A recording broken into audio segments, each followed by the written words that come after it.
Lincoln Road is as important to the city of Miami Beach as the beach itself. Residents make it their Sunday brunch staple. Visitors soak up the nightlife. It's one of the most vibrant and pleasant places on the beach. Oh, and by the way, it's all MiMo. Ever notice the fountains are overhangs? Lincoln Road was one of early Miami Beach developer Carl Fisher's pet projects in the early 1900s. Originally a paved thoroughfare of luxury retailers, it was dubbed the Fifth Avenue of the South, all the way up to the early 50s when the Fontainebleau's premium shopping arcade pulled away a frightful patronage. So now if you went to the resort, you really didn't have to leave. You were in your fantasy world and there was really no need to leave.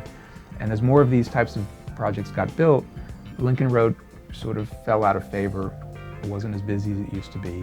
And so they sought to update it, give it a new look, and tie it more with the fashionable style of the time.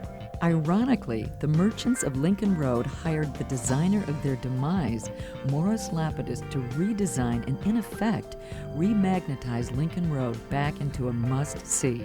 What you now enjoy is a result of Miami modern at its best.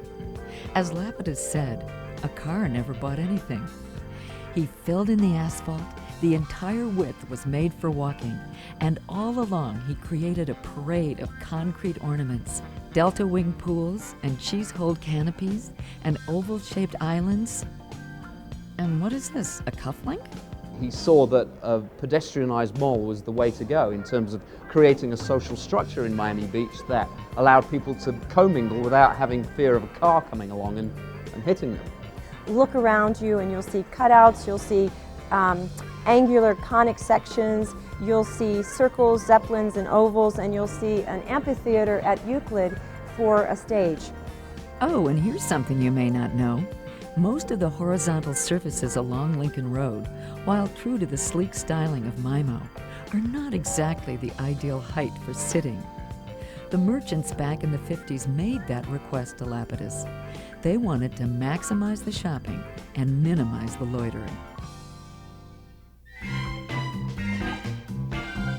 Arguably, the city's most magical accomplishments in MiMo design are, for the most part, no longer with us. It was Motel Row, an area of A1A north of Miami Beach known as Sunny Isles. Norman Giller really pioneered Sunny Isles, and Sunny Isles became this incredible fantasy land of outrageous motels with wild, faraway themes. When I was young, I would drive with my parents to Sunny Isles, and as kids we would say, yes, Dad, design this one and this one, not that one, and we'd pass another, design this one. I think they built about 40 motels up there, ultimately within about a 5-year period, and we designed the majority of those. In its heyday, the early 1960s, there were over 70 themed motor lodges, totaling more than 7,500 rooms. They catered to budget-conscious travelers, most likely looking for faraway escapism.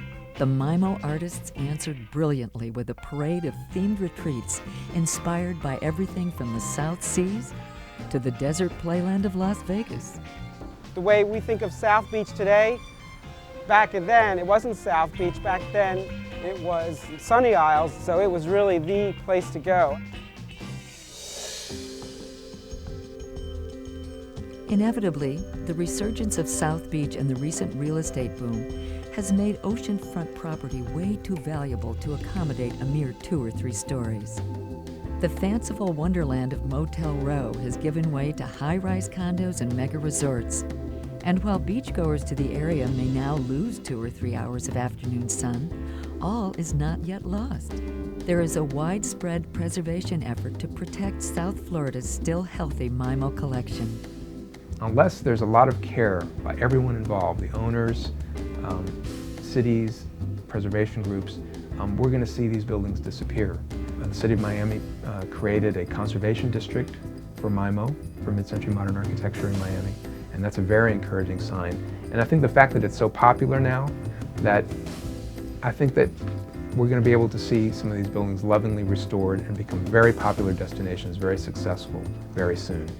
And so it's really a question of public education to try and save these buildings, because it's only through political pressure that these buildings can be saved, because as you know, the real estate is worth a lot of money. So, but our argument is that just like the Art Deco district really made, the preservation of the Art Deco district made Miami Beach a world-class city, the MiMo movement is just helping to evolve that process forward. Many say that one of the most fulfilling ways to spend a day in Miami and the beaches is to embark on an excursion of MiMo sightseeing. The Bacardi USA headquarters building on Biscayne Boulevard, the Publix on Dade Boulevard flanking the Miami Beach Golf Club, the famous Cane Concourse in Bay Harbor, the North Shore Bandshell, all inspiring stops along a still endless treasure of buildings that spoke to a bright future, one that held promise for those who reach for the stars. Oh, and if you have a convertible, even better.